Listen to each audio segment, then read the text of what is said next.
Tony here for the Suburban Camouflage channel. For the first video, I think I'm going to do a knife review. Knife reviews, gear reviews, etc. are not going to be the primary focus of this channel, but this is a knife I think has gotten kind of a bad rap on YouTube. Some of the other reviews I've seen have not been super favorable for it, and I think it's been a little bit unfair, asking a little bit more than what the knife is designed for.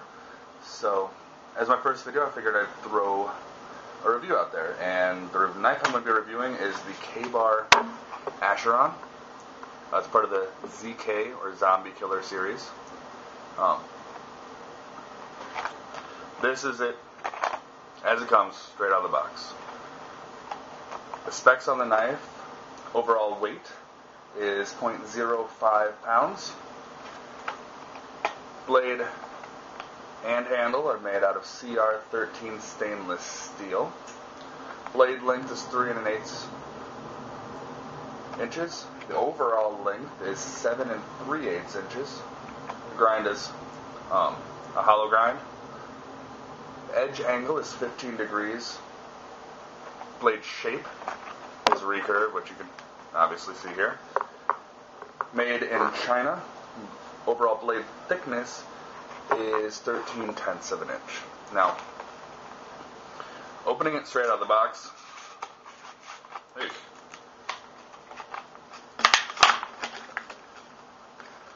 first thing you'll notice is the weight, or the extreme lack thereof. Incredibly light. I've heard a few people have mentioned coming out of the box there's not a razor sharp edge on it. This one's not bad. This is the 5th one I've bought, and 1 or 2 might need a little bit of a touch up. Now, where the other reviewers have really trashed this knife is in actually the retention. A few of them I've gotten have been a little bit looser, but this one, wow. No problems with retention there. Geez, you actually kind of have to tug. If anything, I think that's a little bit too much retention for my taste. This is it straight out of the box. This is the one I currently wear. Obviously, it's been modified fairly heavily from that original version. I've done a crossover braid through the handle. I've done a cobra braid handle extension. Wrapped the Kydex sheath. Sorry about that. Wrapped the Kydex sheath in a cobra braid. Added a little button compass, which obviously doesn't read when the knife is in.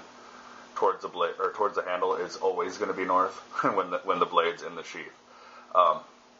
Taped a little fish hook to the end.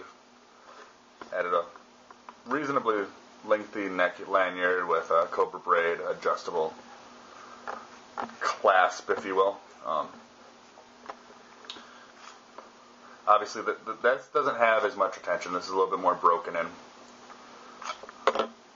The last modification I've made is taking a file, I don't know how well you can see it in this light, and taking the finish off just the base of the spine here near the thumb trail, and then filed it down to get a nice sharp edge right there. That's for striking off the fire steel.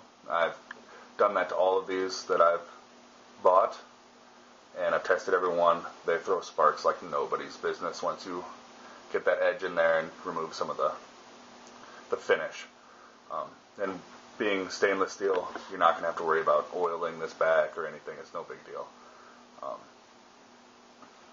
As you can see with mine, there isn't a lot of retention. I mean, doesn't take a lot of effort. And I think that makes a lot of people nervous. So this one I've worn for several days, straight through, including several shifts at work. Now, I'm a professional chef. I work in a kitchen, and I believe a kitchen environment is very similar to the different environmental extremes you're going to encounter out in the wild when you're carrying this. And, for example, a lot of chopping motion going through a lot of vegetables. It may not be as drastic of a motion as when you're chopping wood, but the same basic body movements are going to be there. And trust me, when I'm chopping through several gallons of chopped vegetables for a grilled vegetable medley, I get my body working. Leaning over, open flame. Obviously, it'll be inside my chef coat, in between my t-shirt and my chef coat. But going from extreme heat to extreme cold going into the freezer, I have not had this slip a single time. So, overall, I mean, for the price, I mean, it's a Ka-Bar. It's obviously a little gimmicky. I have, being as part of the Zombie Killer series, but I don't think for the price, I don't think you can get much better of a neck knife.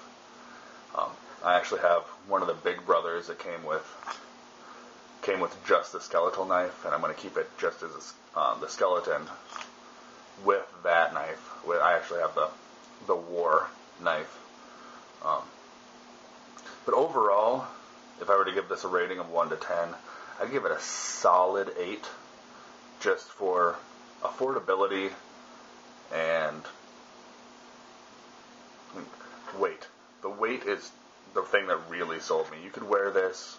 I've worn it on a 9-10 hour shift at work, and unless you actually tap it on your chest, you'll never know it's there. And putting it back on, I was wearing this the entire video.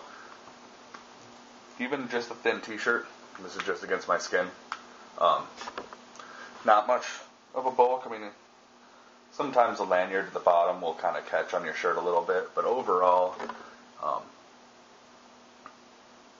it's a really good knife. So, anyway, that was my first video. Thank you for watching. This is Tony from Suburban Camouflage.